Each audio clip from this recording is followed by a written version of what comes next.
ગુજરાતના એરપોર્ટ શરૂ. ભુજ, કેશોદ, જામનગર અને હીરાસર સહિત 8 એરપોર્ટ તાત્કાલિક અસરથી ખુલ્યા. 14 મેના બદલે 2 દિવસ વહેલા શરૂ કરાયા.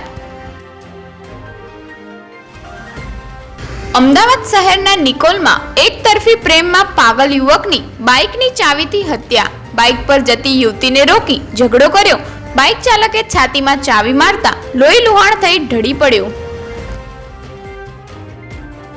અમદાવાદના વેપારીને હની ટ્રેપમાં ફસાવનારી ગેંગ ઝડપાઈ. યુવતીએ દિલ્હીની હોટલમાં મળવા બોલાવી ખોટા કેસના નામે 1.59 કરોડ પડાવ્યા.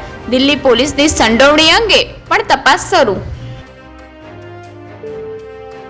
500થી વધુ શંકાસ્પદ પાસપોર્ટની તપાસ. ક્રાઇમ બ્રાન્ચે બોગસ દસ્તાવેજથી બનાવેલા પાસપોર્ટ સાથે બાંગ્લાદેશી મહિલાની ધરપકડ કરી 4 શંકાસ્પદની પણ અટક. સુરતના મોટિવેશનલ સ્પીકર એવા ગૌરક્ષકની ધરપકડ. પહેલગામ હુમલાના આતંકવાદના ગુરુ ભારતમાં રહે એવો વિડીયો અપલોડ કરીને એકતા જોખમાય તેવું કૃત્ય કર્યું.